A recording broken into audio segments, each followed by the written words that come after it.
Hi everyone, నేను Hasni Rachapudi. Welcome to Hasni Rachapudi channel. ఈరోజు మనం ఎర్రకారం దోశలు ఎలా తయారు చేయాలో చూద్దాం రండి. ఇప్పుడు మనము దోశకు 3 గ్లాసుల బియ్యాన్ని తీసుకుందామండి. మెజర్మెంట్ చెప్తున్నానండి. 3 గ్లాసుల బియ్యం తీసుకుంటే దానికి మనం 1 గ్లాసు మినపప్పు తీసుకోవాలి. ముందుగా 3 గ్లాసుల బియ్యాన్ని చెరిగి డేక్షలో వేసుకున్నానండి. ఈ 3 గ్లాసుల బియ్యానికి ఇప్పుడు ఒక గ్లాసు మినపప్పు తీసుకుందామండి. మినపప్పు ఉద్దిపప్పు అంటారు కదా, అది తీసుకుందాము. ఈ మినపప్పుని కూడా ఆ బియ్యంలో వేసేసేయాలి. వేసేసి తర్వాత 1 టేబుల్ స్పూన్ మెంతులు తీసుకున్నాను. తర్వాత ఒక 2 టేబుల్ స్పూన్ల పచ్చిశనగపప్పు, ఇది శనగపప్పు అంటారు కదా, ఇది తీసుకున్నాను 2 టేబుల్ స్పూన్లు. ఇది వేస్తే దోశలు బాగా వస్తాయి, టేస్టీగా ఉంటాయి, బాగా రెడ్గా వస్తాయి దోశలు. ఇవన్నీ వేసుకొని బాగా వాటర్ వేసుకొని కడుక్కోవాలి. ఈ బియ్యాన్ని బాగా 2-3 సార్లు ఇలా కడిగి పెట్టుకోవాలి. ఇలా 2 సార్లు బాగా కడిగి దాంట్లో ఉండే బియ్యానికి ఉండే అదంతా పోతుంది. ఇదంతా బాగా కడుక్కొని నీళ్ళు వంపేసేసేయాలి. వంపేసి బియ్యం మునిగేంత వరకు నీళ్లు పెట్టుకోవాలి. తర్వాత ఒక 6-7 గంటలు నానిన తర్వాత ఇలా మిక్సీ జార్లో వేసుకోవాలి. ఇలా మిక్సీ జార్లో వేసుకొని మిక్సీ పట్టేసుకోవాలి. లాస్ట్లో కొంచెం అన్నం వేసి మిక్సీ పట్టుకోవాలి. అన్నం వేస్తే దోశలు బాగా వస్తాయి, టేస్టీగా ఉంటాయి. లాస్ట్లో కొంచెం అన్నం వేసి మిక్సీ పట్టుకున్న తర్వాత ఇలా అంతా పిండిని ఒక డేక్షలోకి వేసేసి, కొంచెం పెద్ద డేక్ష తీసుకోవాలి, దానికంటే మెజర్మెంట్ కంటే ఎక్కువ ఉండేది. ఎందుకంటే అది పొంగుతుంది కదా ఉదయానికంతా, అందుకోసమని కొంచెం పెద్ద డేక్షలో వేసి పెట్టుకోవాలి. ఇలా అన్నం వేసి అన్నీ పట్టుకున్న తర్వాత ఇలా దోశపిండి అంతా బాగా కలిపి మొత్తం అన్నీ బాగా ఫస్ట్ అన్నీ వేసినటువన్నీ బాగా కలిసేటట్టు బాగా కలిపి ఇంకా మూత పెట్టేసుకోవాలి. ఇలా అన్నీ కలిపేసేసినాక మూత పెట్టేసి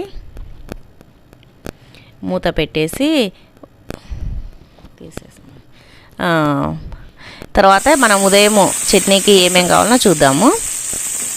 పచ్చిమిరపకాయలు, ఆనియన్స్, టమాటాలు అన్నీ వేసి బాగా వేయించుకోవాలి. బాగా వేగేంత వరకు కొంచెం బాగా మగ్గేంత వరకు ఆయిల్ వేసేసి మగ్గించుకోవాలి. తర్వాత శనక్కాయ ఇత్తనాలు చట్నీకి వేయించుకుంటుండగా శనక్కాయ ఇత్తనాలు కూడా వేయించుకొని మిక్సీ పట్టుకోవాలి. ఇవి ఇలా వేగినాయి కదండి. ఇలా వేగాక స్టవ్ ఆఫ్ చేసేసేయాలి. ఆపేసి ఈ వేయించిన శనగపప్పుల్ని మిక్సీ జార్లో వేసుకొని దానికి సరిపోయేంత ఉప్పు వేసుకొని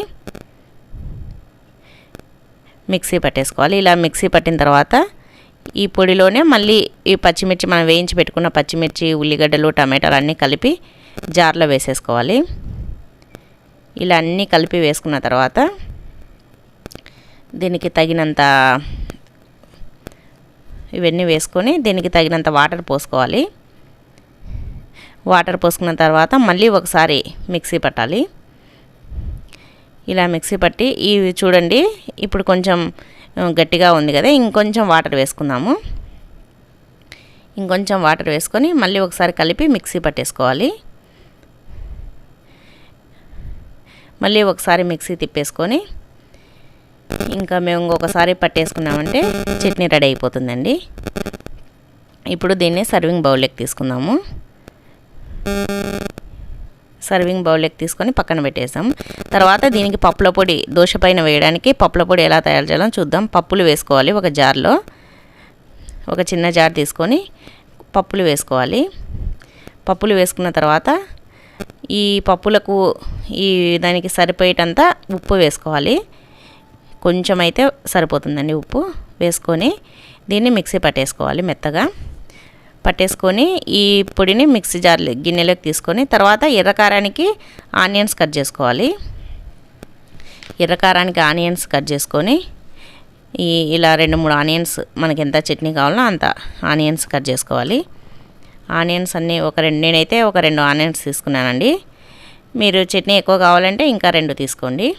నేను 2 ఆనియన్స్ తీసుకొని దాన్ని కట్ చేసి ఇప్పుడు ఇలా కట్ చేసుకున్న తర్వాత మిక్సీ జార్, ఒక చిన్న జార్ తీసుకోవాలి.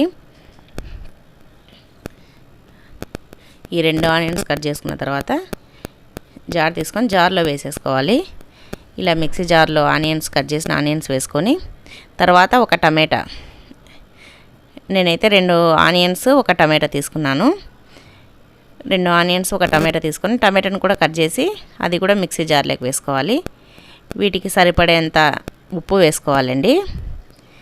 ఇలా సరిపోయేంత ఉప్పు వేసుకొని తర్వాత ఈ కారానికి సరిపోయేంత కారం వేసుకోవాలి. ఎర్ర కారంకు 1 టేబుల్ స్పూన్ వేసాను నేను. ఇలా వేసుకొని తర్వాత దీన్ని మూత పెట్టేసి, మరీ ఎక్కువ మెత్తగా కాకుండా కొంచెం బరకగా ఉండేటట్టు మిక్సీ పట్టుకోవాలి దీన్ని. ఇలా మిక్సీ పట్టుకున్న దాన్ని ఒక గిన్నెలోకి తీసుకోవాలి. ఇలా మొత్తం ఎర్రకారాన్ని అంతా గిన్నెలోకి తీసుకోవాలి. అంతేనండి, పప్పుల పొడి, ఎర్రకారము, బుడ్డలు, పచ్చిమిరపకాయల పచ్చడి రెడీ అయిపోయినాయి. 3 చట్నీలు రెడీ అయిపోయినాయి. వీటిని పక్కన పెట్టేసుకొని ఇప్పుడు ఈ 3 పచ్చళ్ళని పక్కన పెట్టేసుకోవాలి. ఇప్పుడు దోసపిండి మనం నిన్న నానబెట్టి పెట్టాం కదా, మిక్సీ పట్టేసి, ఇప్పుడు పొద్దునకి ఇలా అయిపోతుంది. అంత పొంగి ఉందండి. ఇప్పుడు వీటిని అంతా బాగా కలుపుకోవాలి. బాగా పొంగింది కదా, ఇదంతా బాగా కలిపేసుకొని ఈ క్వాంటిటీ ఉండేటట్టు కలుపుకోవాలి. కలుపుకొని మనకి ఇంత దోసపిండి ఒకటేసారి వేసుకోవాలంటే ఎక్కువ అయిపోతుంది కదా, అందుకోసమని నేను అంత పిండి అంతా వేయడం లేదండి. ఈ పిండిలో కొంచెం తీసి పెట్టాను. తర్వాత దాంట్లో మనకి ఎంత పిండి కావాలో అంత తీసుకొని దానికి సరిపడేంత ఉప్పు వేసుకోవాలి. ఉప్పు వేసుకున్న తర్వాత కొంచెం వంట సోడా వేసుకోవాలి.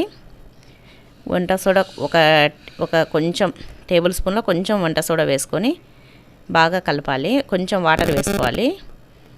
కొంచెం వాటర్ వేసుకొని, మరీ తిక్కుగా ఉంది కదా, అందుకోసమని కొంచెం వాటర్ వేస్తున్నాను. కొంచెం వాటర్ వేసుకొని సోలా పొడి, ఈ ఉప్పు అన్నీ కలిసేటట్టు బాగా కలుపుకోవాలి.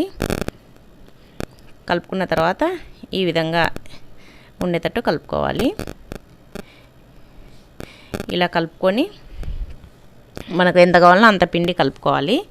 కలుపుకున్న తర్వాత ఇంకా అంతేనండి, దోశ వేయడానికి పిండి రెడీ అయిపోయింది. ఇప్పుడు స్టవ్ వెలిగించుకోవాలి. స్టవ్ వెలిగించుకొని మనకు దోశ వేసుకోవడానికి పెన్నం పెట్టుకోవాలి. ఈ పెన్నం పెట్టుకున్న తర్వాత పెన్నం హీట్ ఎక్కాలండి.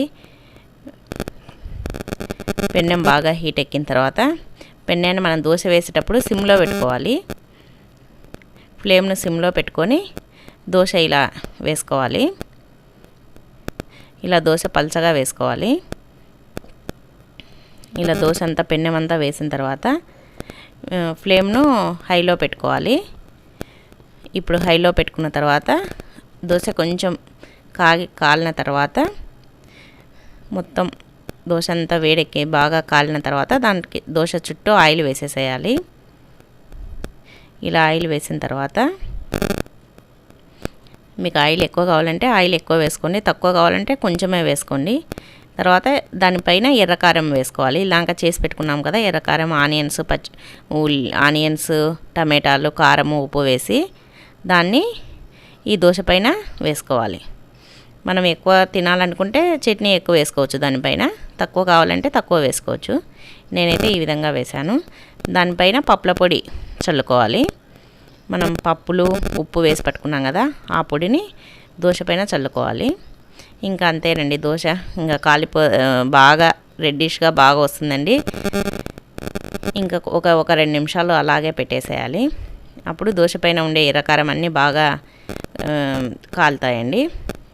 ఇలా దోశను ఇలా అంతా తిప్పుకొని ఇంకా చుట్టేసుకోవాలండి. అంతేనండి, ఎంతో వేడివేడిగా ఉండే దోశ రెడీ అయిపోయింది. ఇది చాలా బాగుంటుందండి, ఎర్రకారం దోశ, రాయలసీమ స్పెషల్ ఇవి ఈ దోశలు. ఇంకా ఒక దోశ వేద్దాము. ఇది దోశ వేసుకున్నాం కదా, ఇంకొకటి వేద్దాము. ఇంకొకటి కూడా అలాగే పిండి వేసుకొని అలానే వేసేసేయాలండి. మొత్తం దోశ అంతా పెన్నెమంతా వేసేసిన తర్వాత ఫ్లేమ్ను హైలో పెట్టుకోవాలి. హైలో పెట్టుకొని బాగా కాలిన తర్వాత సేమ్ ఇలాంక ప్రాసెస్ మాదిరి మొత్తం వేసేసేయాలి.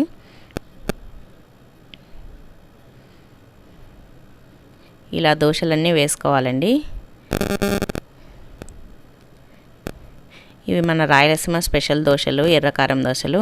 కారం ఎక్కువ తినాలనే వాళ్ళు కారం ఎక్కువ వేసుకోవచ్చు, ఎలా కావాలంటే అలా వేసుకోవచ్చు. కావాలంటే ఎగ్గు వేసుకోవచ్చు దీనిపైన. నేను ఎగ్గు లేదండి, అందుకోసమని వేయట్లేదు. ఎగ్గు కావాలంటే ఎగ్గు వేసుకోవచ్చు ఈ దోశ పైన. మీకు క్యారెట్ తురుము కావాలంటే, ఆనియన్స్ కావాలంటే అన్నీ వేసుకోవచ్చు ఈ దోశ పైన. ఎర్రకారం వేసుకొని ఇవన్నీ వేసుకుంటే మసాలా దోశ చాలా బాగుంటుంది. ఒకసారి ట్రై చేయండి. ఈ దోశలు వేసుకొని ట్రై చేసి చెప్పండి కామెంట్ రూపంలో. ఇలా దోశలు వేసుకొని వేడివేడిగా అప్పుడప్పుడు వేసుకొని తింటుంటే చాలా బాగుంటుంది. ఎంతో టేస్టీగా ఉంటాయి ఈ దోశలు. అంతే అండి, ఇంకా ఇలా దోశలన్నీ వేసేసుకోవాలి. చూడండి రెస్టారెంట్ మాదిరి ఎంత బాగా వచ్చినాయి దోశలు. ఇవి ఇవి శనగబ్యాలు వేయడం వల్ల ఇలా వస్తుంది. అంతేనండి. మీకు నా ఛానల్ నచ్చినట్లయితే ప్లీజ్ లైక్ చేయండి, షేర్ చేయండి, సబ్స్క్రైబ్